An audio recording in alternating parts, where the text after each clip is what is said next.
Hey guys, another installment of the skilledtraderescue.com podcast. This is a special series we're doing on skilled trades where I find real people working in skilled trades around America, and I'm going to share their stories with all of you. And I'm hoping the whole goal of the series is to do some takeaways, some things that little nuggets of wisdom or information that these technicians can share with all of you that you'll be able to apply to your professional life and in some cases personal life. So today I have Chris Lovasco. Hopefully I got that right. And he's joining me from Southern Cal, somewhere down there. Yeah. Awesome. Well, thanks for joining us today. And just why don't you give just a quick bio on what you're doing in skilled trades these days, Chris? Right now I'm doing commercial heating and air conditioning. I work for a union shop, a small union shop. We work on pretty much everything: chillers, boilers, pumps, you name it. We'll work on it in the industry. How long have you been in the trades now, Chris? About 13 years. Okay.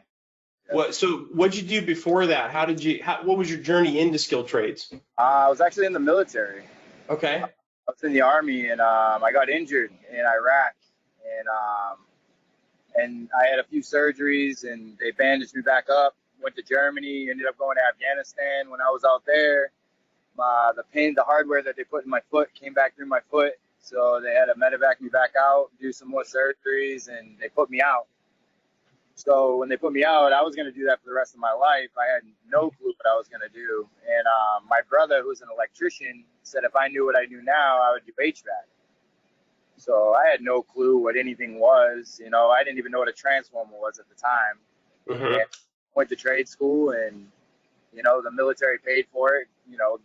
And so I went to school for HVAC. Then I went to trade school for plumbing. And then I went to trade school for electrical so I could get it all, because HVAC touches a little bit of everything. Yeah. Hey, man, thank you for your service and your sacrifices you've made, man. Oh, I appreciate it. Yeah, people like you, I think it's under-recognized, you know, on the big holidays and stuff.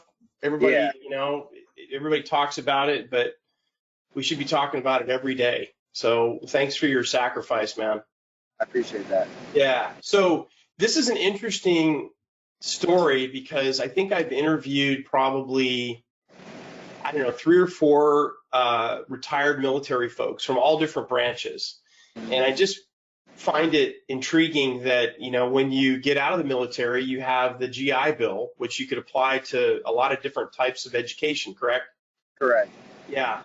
And it's real interesting. There's two things that I've noticed about military folks. One is they're willing to talk and share about their experience, where, you know, a lot of technicians don't. And the second thing I found intriguing is that ex-military folks, they have choices when they get out, and a good percentage of them are choosing the trades over going into a 4-year college. Yeah, well, I mean, there's a reason a lot of us go in the military to begin with. You know, for me, it was, you know, I was done with school, you know, and that seemed like a good path at the time, you know. So, but I mean, it's good to, you know, put your story out there and be able to, you know, hopefully help someone else along the way. Yeah. So what's a typical day in the life for you? So you get up and you know, let's share some stuff with the guys and gals out there that are maybe thinking about skilled trades versus, you know, going to college. What's a typical day in the life for Chris on a work day? I'm usually up by 3:30. I like working early, so they allow me to. That's why I really like this company. Most of the places we work, they allow us to start pretty much whenever we want. So I'm usually on the road by 4. I'm usually on site by 5 a.m. I'll start my day depending on what I'm doing. Today, I'm changing out a bunch of valves, a bunch of things on the water side of a air-cooled unit with humidity. It's got humidity capabilities on it. Mm-hmm. So it's got a water side. So we had to change the pump and stuff like that. And then Yeah, usually, take my lunch about 10 o'clock, 10:30. And after that, maybe get pulled off for a service call or two. And then I get off of work about 1:30-ish, go pick up my son at school. It's the reason why I start so early. I'm the one who's got to pick up my son at school. So yeah. Not everybody starts. Just to let you guys know, not everybody starts their day at 4. No, most guys start at like 7 or 8. Most guys. But we, like I said, we take care of, like here at Coca-Cola, they have security 24/7. We take care of a lot of different hotels where they have people there 24/7. Yeah. We take care of the Honda Center. We take care of all their chillers that freeze the ice, all the rinks that the Ducks own. We take care of all that. So we have access, 24/7. So this company, and then this company's great. They've like really worked with me as far as my schedule goes and picking up my kids, and a lot of, if you're good at what you do, a lot of companies will work with you. So. Yeah. Now, are you guys, how big is your shop? How many trucks you guys running? So we have 5 journeymen and 4 apprentices. So we're really small. We're a small. You know what? That's what's interesting. This is an interesting subject because I have technicians asking me, should I go to work for a big shop? Should I go to work for a smaller shop? Should I go union, non-union? Are you guys union? Yeah, so this is actually my first union job. Okay. So, but I've loved it so far, but I haven't really done much with the union, you know what I mean? Yeah. I kind of like, did what I had to do, got in the union and pay my dues every month. Yeah, it's real interesting because my preference, because I was on both sides of it. I worked as a technician and then I worked as a business. I owned a business, and I think as a technician, especially when you're getting started, I think you're better off working for a smaller shop because the pond is smaller, right? So if you're a superstar, you're going to show up on the people that matters radar quicker than you would if you're working for a shop that's got hundreds and hundreds of technicians out there. It's harder to pick out the superstars out of that big pond, right? Hey guys, quick announcement. If you have not stopped into our website at skilledtraderescue.com, please do that. On the home page here, you will see that we have the Join the Movement email list. If you haven't signed up, please consider doing that. We have some amazing guests lined up for the podcast. I'm going to be getting the stories out of successful technicians and business owners in skilled trades. These are not just HVAC people. These are going to be from across the skilled trade spectrum. And my hope is that I'm going to be able to draw out of these people the things that have worked in their careers amazingly well, and the things that if they had a chance to talk to their younger self, what they would tell them not to do. So I want to share all that stuff with you. And if you sign up, you're going to be the first to know when we drop those new podcast episodes. Also, coming soon, we have the BEST workshop. It's a 5-day automated email workshop. However, you're going to give content to us through that workshop. You're going to get one-on-one feedback from our instructors, and we're looking to better your career. I've been teaching the BEST process for many, many years, about 2 decades, one-on-one, and I'm going to be trying to do that to the masses through this workshop. It's totally free. All you got to do is sign up, and as soon as you do that, you'll get alerts on your email as soon as these new podcasts come in, as well as the BEST workshop. So if you check it out, I will put a link to the website on the show notes for this episode today. So check it out. It all depends how good you are. Yeah, that's true. Yeah. But no, I totally agree with you. A small shop, it's a better learning environment. It's more personal. I like it. I like it. Now, if you have a problem that you can't figure out, which we all do, that's what makes us grow. I mean, how is your shop with teamwork? And, you got more senior guys coming in that'll, swoop in and help you figure stuff out? I try to use all my resources before I reach for help. I mean, nowadays you can Google, you can YouTube anything. Yeah. You know what I mean? like, and legit, like, everybody's had that problem that you had sometime in their life, and it's on YouTube. Yeah. So, like, you can YouTube anything. So, I mean, Yeah. literally, you could come in the trade and look like a rock star just by YouTube and everything. You know, Right. look at YouTube videos on everything. And that's what, like, a lot of, like, the young guys coming in the trade, they don't want to put in that extra step. They just want to make the phone call and say, hey, can you do this for me or talk me through this? Like, dude, what research have you done before you called me? Mm. You know, a little bit of struggle.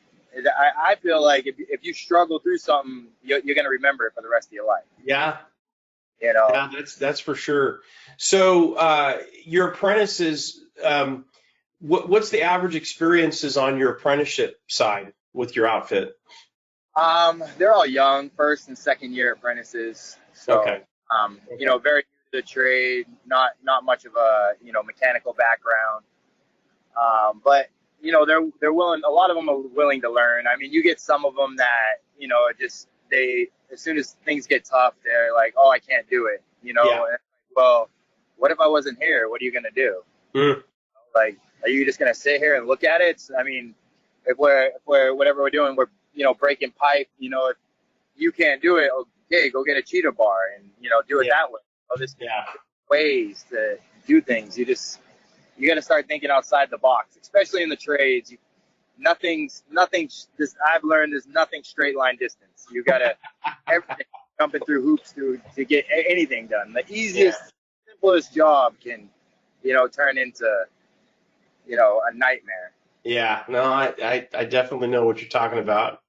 So what are some of your biggest career successes, Chris, that come to mind, like moments in your pathway over the last, you know, 13 years or more recently that, you know, made you really think, wow, you know, I'm really loving this, and, you know, really gave you the juice to keep going and learning more in skilled trades? Well, and what I've learned, like for me, is like helping train the younger guys. Yeah. And then, you know, seeing those younger guys come up and they're at different companies, they're field supervisors and they're this, and it's like, okay, like, and they'll tell me, you know, and they'll come back and say like, hey, dude, like, you helped me a lot when I was starting out. A lot of guys won't help, you know, and teach, but I mean, I love, you know, I'll teach a guy, you know, whatever I know. The guys above me didn't want to teach as much, you know, they don't want their job, but I feel like, you know, if you can step up and take my job, by means, you know, like I did what I was supposed to do. I taught you, you know, enough but I mean, that's kind of where I'm at. I love teaching the younger guys and, you know, seeing like the light bulb click, like, oh, you know, I'm starting to get it now. Like I can do this on my own. Yeah, you know what? Teaching others, Chris, that's probably one of the most rewarding things. Talk about the ultimate win-win, because, and I'm sure you know this, you know, when you're teaching the younger bucks coming up, you know, you're teaching them stuff, and especially if they're willing to ask you questions, it makes you better, right?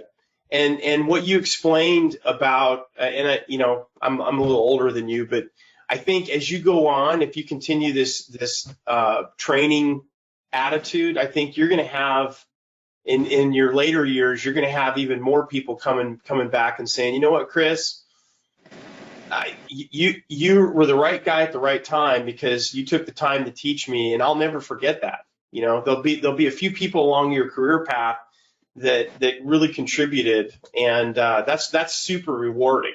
You know, it makes you better, and you get the reward of knowing that you help these people. Yep. Yeah, for sure. Yeah. So what are some of the biggest challenges that you've been faced with in your skilled trade journey? I mean, starting out, it was just, you know, learning everything. Cause I didn't know what 3-phase was. I didn't know what single phase was, you know, and my first job was a mom and pop shop. They gave me a van and said, go do it. I mean, the struggle is real, you know. My first ever problem I had, I was on the roof for about 3.5 hours, and it was just off on the smoke, and I couldn't wrap my head around, you know, there was a break in power somewhere, and it was off because it was off by the smoke, you know, that low voltage was holding it out, and you just like I learned a valuable lesson that day. You know, Yeah. It's very important to know how to read a schematic. Oh yeah. You know, it's very, very important. That's what I tell a lot of the apprentices coming up now. It's like, you know, as long as you like, the electrical is probably one of the biggest parts, you know, in the HVAC industry. If you can, you know electrical and read a schematic, you can get your way through this trade. Yeah. Yeah, I think I read somewhere, might have been one of the ASHRAE journals, but I think about 60% of all the failures of air conditioning, refrigeration equipment are ultimately due to electrical issues. Yeah. Yeah, the electrical systems are usually the weak link. The refrigeration systems, I mean, they fail too, but they fail a lot less than the electrical. Right. Yeah. Right. That's cool. Yeah. Even with the refrigeration side, there's so much new stuff coming out. Like, you know, I feel like once a year you're getting, you know, new refrigerant or new, they so-called blends and drop-ins. And there's so much out there, you know, and you got some guys thinking that you can just drop in refrigerant with other refrigerant. And I mean, these refrigerants have different boiling points, and you drop in another refrigerant with another refrigerant, it's like, oh, you just created a mess. You know? Yeah. Yeah. So. Hey guys, I have an exciting announcement. We just recently made some updates to our 3 most popular online courses at processchilleracademy.com. If you're a technician that's looking to improve your skills a little bit, maybe get some specialized training to give more value to your customers and your employer, or if you are an employer, a contractor that is looking to augment your existing in-house training with online training that can be accessible from any device, this is a really great opportunity. Just go to processchilleracademy.com, just scroll down on the homepage and you will see the course area. If you go into the course page, you will see that we are currently, for a limited time, we have a promo code of Chiller Pro that will save you 25% on any one of these courses. So I hope you check it out, and I'm looking forward to seeing you in class. Yeah, no kidding. So without getting too specific, I don't want to, cause any discomfort for you. Down in California right now, you're probably in one of the highest costs areas to live, right? Whereabouts are you at again? What's major city? LA. Okay. So what's your shop, or what are you hearing apprentices starting out at? So guys and gals that are, just deciding that they want to jump in, starting out from not knowing anything. What are the shops? I believe like the first year apprentice makes like 27, and then after you like a 4th year apprentice makes like 37. Okay. And once you journey out, you're making pretty good money. As in what? It's like $53 an hour. Okay.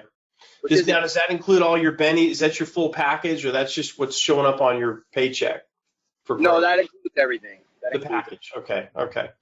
Yeah, that's what I'm. It's really interesting. I've been talking about this a lot. That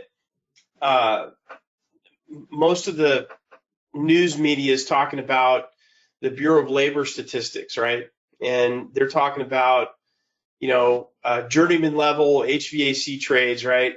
I don't know where they get their data, but they're saying that, like they have it regionalized, but they probably say something in the range of journeyman making, $30 an hour. And I'm like, you show me a shop that's paying $30 an hour to a journeyman in California, and I got a bridge for sale. There's just no way. My brother is he's a service manager at a non-union shop. And they're paying guys right out of the trade like $22 to $25 an hour, and that's non-union. Right. And that's right out of school. Yeah. And that's kind of where the trade's going, because it's so hard to keep guys nowadays. Find good guys.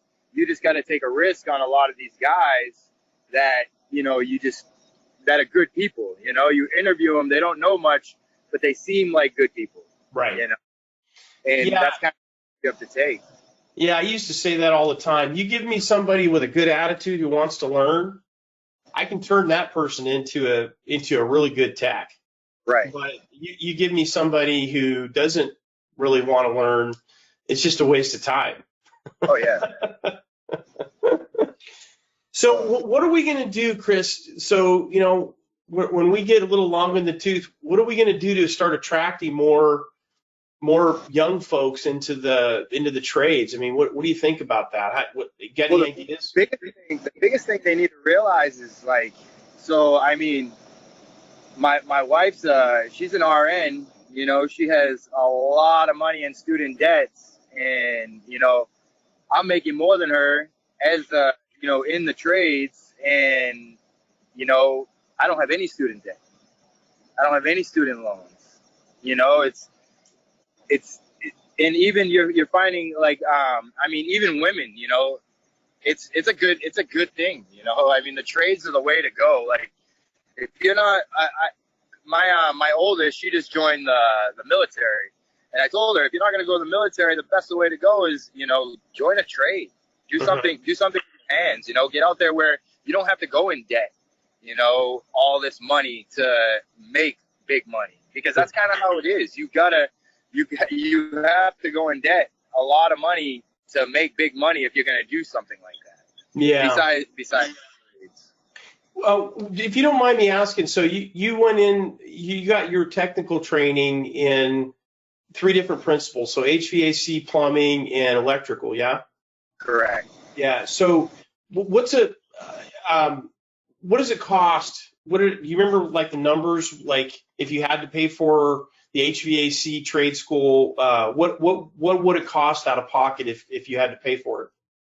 So each one, the trade schools do an amazing job with getting you help. You know what I mean? Like, because you look at it, like a lot of like the tradesmen coming out, like, they're guys that have come from like tougher backgrounds and stuff like that. So there's not a lot of money there. So there is a lot of help there with student loans, or even like grants and stuff like that. They do a lot to help you. So each one was around, I'd say like 35,000 each one.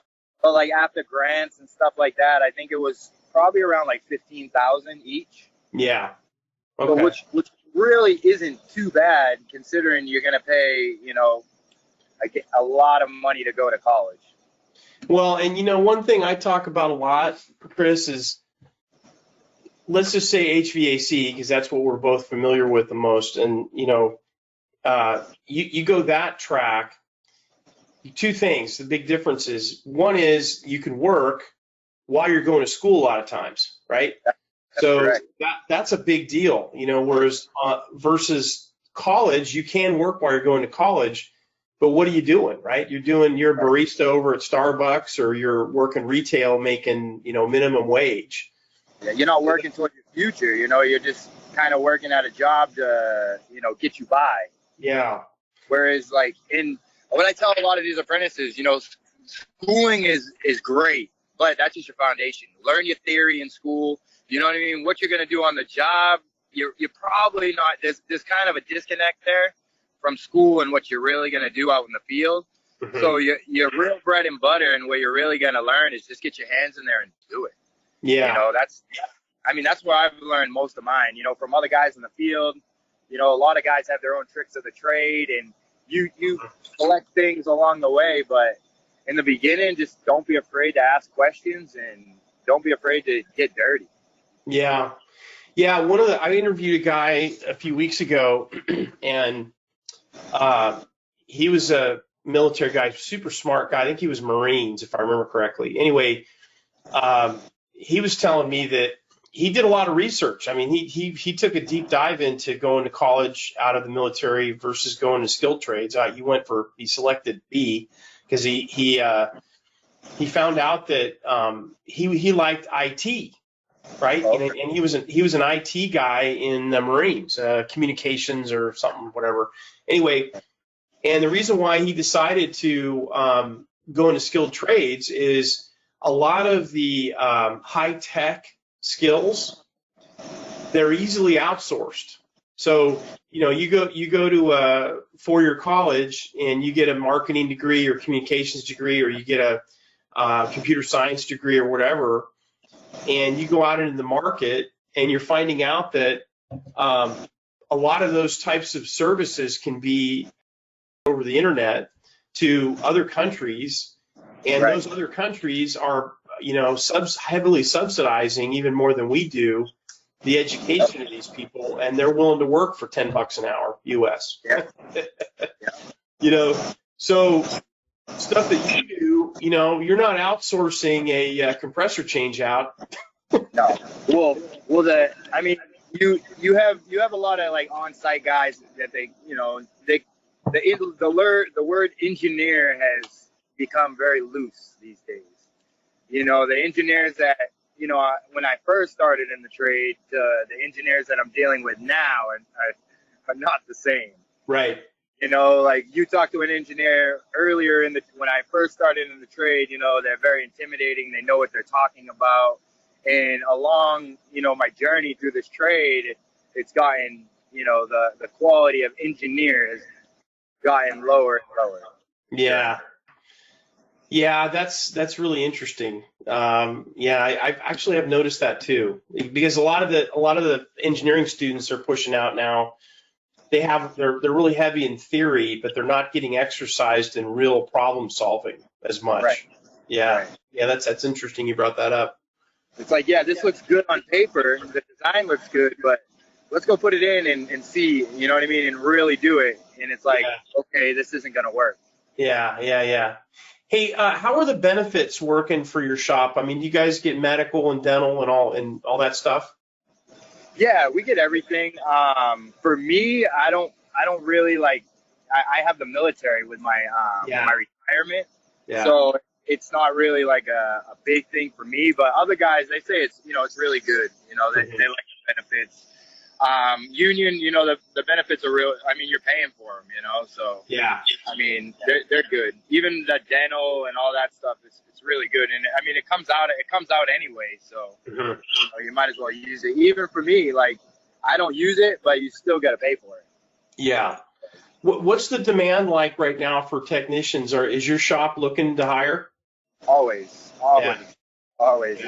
And the thing is like, I mean. We don't. I mean, we'll give guys. We'll bring them in. We'll give them the benefit of the doubt. But I mean, at my shop, you can't have soft skin. You got to have thick skin because they're gonna get rid of you if you're not pulling your weight. Yeah.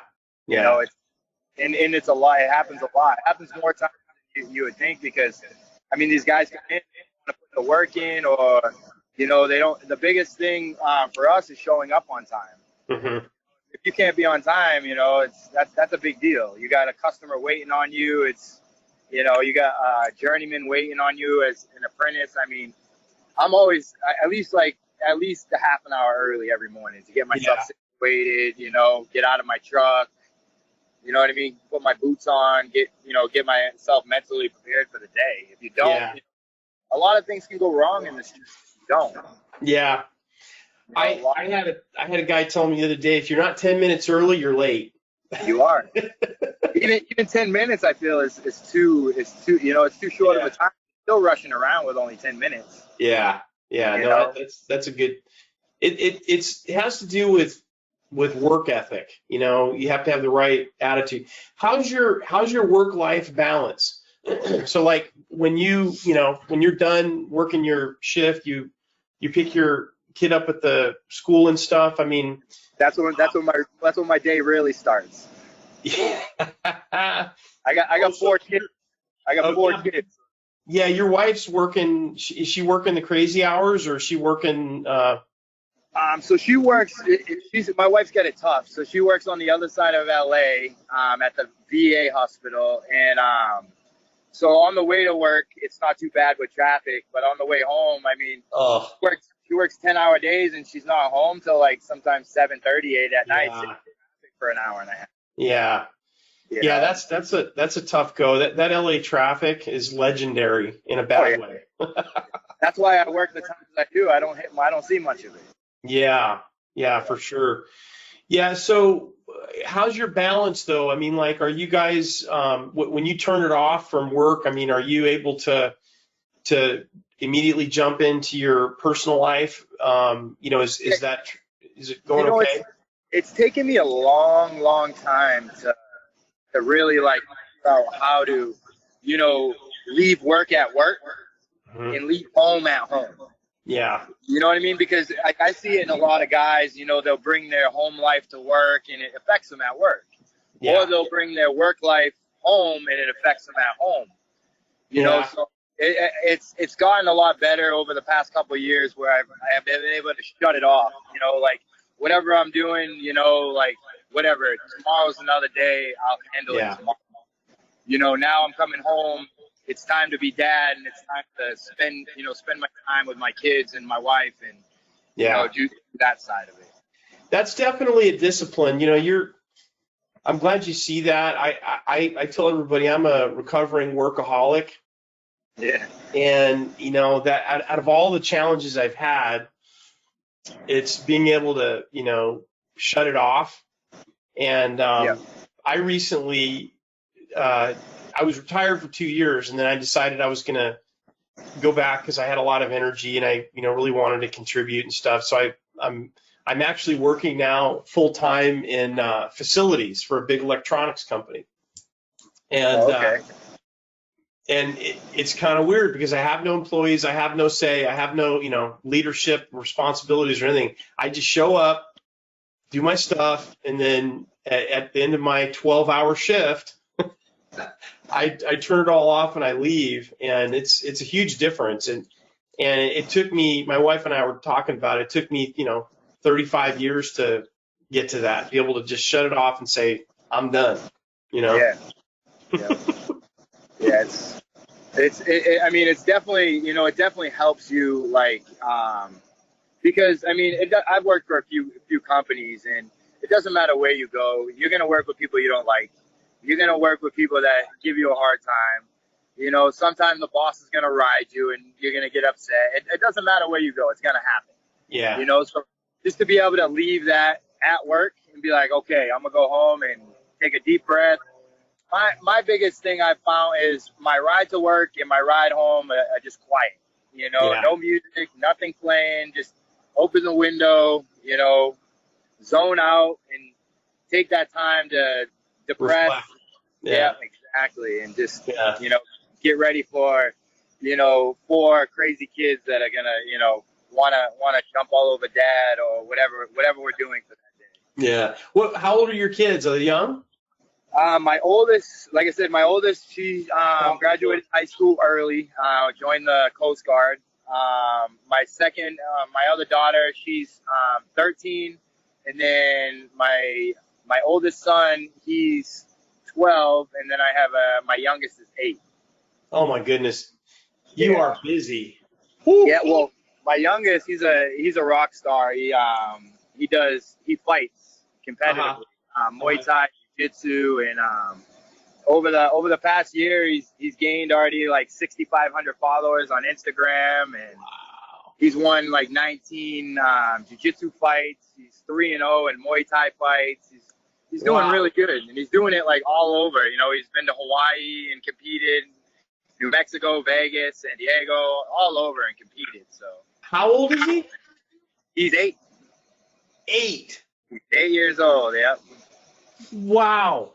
Any kid below 14, 15 that that's passionate about something, it sounds like you won the lottery with that one. Oh yeah, like he trains literally. I have a whole like training facility for him down in my basement, and he trains about 3 to 4 hours every day. Wow. That's every day. awesome. We'll go to training, and then from training, a bunch of his friends from the gym will come over, and they'll train for like another 2 hours, 3 hours in my basement. That's awesome. That's so cool. You're making so many memories, dude. You really are. The whole Instagram thing, we just started that so we could record his journey. You know what I mean? Like from the beginning, and then it just took off. Within 6-7 months, the kid's got 6,500 followers on Instagram, and it's just blowing my mind. I'm like, it's crazy. Well, listen, we've been on here for about a half hour or so. I want to let's just put it out there. what parting words would you give the high school or soon to be high school graduate about, consideration of skilled trades? What would be your words of advice for that particular individual or parents of that particular individual about skilled trades? What I try to tell all my apprentices, no matter what job you're doing, never be too big for the job. I don't care if you're sweeping. I don't care if they have you taking out the trash. Be the best you can, whatever you're doing. And the trades are kind of like looked at like, oh, that's for like people that like don't have money to go to college or whatever. And don't be too big for it, because you're gonna find out real quick. The college life might not be for you, and the trades is, it's a dying art. It's a really dying art, and you get to meet new people every day.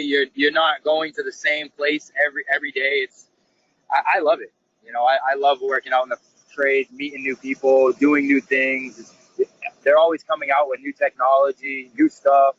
It's not only working with your hands, troubleshooting. You have to use your brain. You have to use your brain.